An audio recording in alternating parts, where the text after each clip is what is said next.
E nós vemos em 1 João, no capítulo 1, no versículo 8, fala que se dissermos que não temos pecado, estamos mentindo. Nós pecamos, irmãos. Mas o pecado em nossa vida tem que ser como um acidente, não um encontro marcado. Ou seja, o pecado tem que ser algo que acontece, irmãos, sem você querer. Mas você tem que se arrepender depois, irmãos. Não aquela coisa que você sabe que é pecado e você vai lá e comete. Não é assim, irmãos. Temos que lutar contra a nossa carne, lutar contra o pecado, amém? Não só falar, mas lutar na nossa vida diária. E é impossível sem o Espírito Santo a gente ter essa luta e vencer essa luta, só apenas com o Espírito Santo, amém? Vemos que essa doença, o pecado, ele é hereditário. E nós vemos em 1 Coríntios, no capítulo 15, do versículo 21 a 22, queria estar convidando os irmãos a estar abrindo as suas Bíblias lá. 1 Coríntios, capítulo 15, a partir do versículo 21. Diz assim: visto que a morte veio por um homem, e também por um homem veio a ressurreição dos mortos. Porque assim como em Adão todos morrem, assim também todos serão vivificados em Cristo. Em Cristo Jesus, irmãos. Então, assim como a morte espiritual veio por um homem, veio através da desobediência de Adão, a vida eterna veio por um homem também, através de Jesus Cristo, irmãos. Através de Jesus Cristo. Nós herdamos a natureza pecaminosa de Adão e Eva, mas Jesus veio trazer a solução. Jesus veio trazer o antídoto, veio trazer o remédio que nos cura do pecado, que nos tira do lamaçal do pecado, que nos traz a liberdade do pecado, porque quando nós não tínhamos a Cristo, estávamos mortos em nossos delitos, éramos escravos do pecado. Mas Jesus, ele veio e nos comprou. A salvação é de graça, irmão, mas custou alto preço para alguém, esse alguém foi Jesus Cristo. Só é de graça para nós porque Jesus pagou o preço, e ele pagou com a sua própria vida.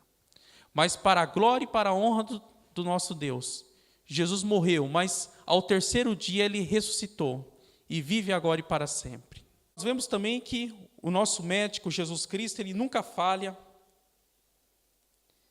É um médico perfeito, irmãos. E ele veio não para os sãos, mas ele veio para os que estavam doentes.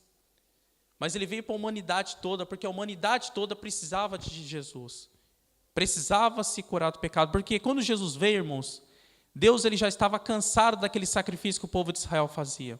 Porque na antiga aliança, para que seus pecados fossem perdoados, você devia todo ano levar um cordeiro perfeito para ser sacrificado, para a expiação dos pecados. Mas Jesus ele veio como sacrifício vivo, santo e agradável. Ele veio como sacrifício, de uma vez por todas, ele acabou, aquele sacrifício eterno. Nós não precisamos mais todo ano estar oferecendo um cordeiro para ser sacrificado, porque o nosso cordeiro já foi sacrificado há mais de 2000 anos atrás. E o nosso cordeiro é perfeito, é Jesus Cristo. E assim como os cordeiros, quando iam sacrificado, eles iam calados, assim foi Cristo também, irmão. Ele foi calado, ele não gritou, ele não protestou quando ele estava sendo crucificado, porque ele sabia que era a propósito do Pai. Ele sabia que a partir da morte dele e também que viria a ressurreição, as pessoas iam se aproximar de Deus, porque Deus, Jesus Cristo, veio trazer o ministério da reconciliação. Nós vemos em 2 Coríntios. Ele reconciliou a humanidade a Deus. E Jesus ele também nos usa, ele conta conosco para que a gente venha fazer parte desse ministério da reconciliação. O que seria esse ministério da reconciliação? A gente pregar o evangelho, a gente pregar o amor de Deus, a gente ser usado para que pessoas venham se reconciliar com Deus também, para que pessoas venham entregar a sua vida para Jesus. Amém? E essa reconciliação só foi possível porque Cristo não desistiu, ele foi até o fim na cruz. E nós vemos que um pouco antes de ele ser crucificado, ele sofreu uma doença, que esqueci o nome, que chega a suar a gota de sangue, porque ele ficou angustiado. Mas ele ficou angustiado não por medo de ser crucificado, mas ele ficou angustiado porque ele sabia que por um momento ele ficaria desamparado do Pai. Mas por que Jesus ficaria desamparado pelo Pai?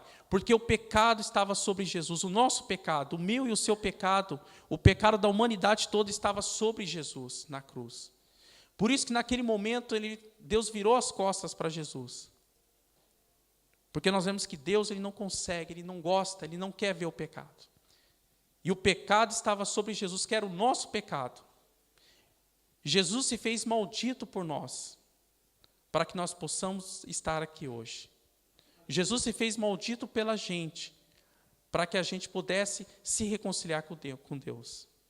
Para que a gente pudesse, no último dia, ressuscitar com o corpo glorificado ou ser arrebatado para reinarmos eternamente com Cristo, irmãos. Amém?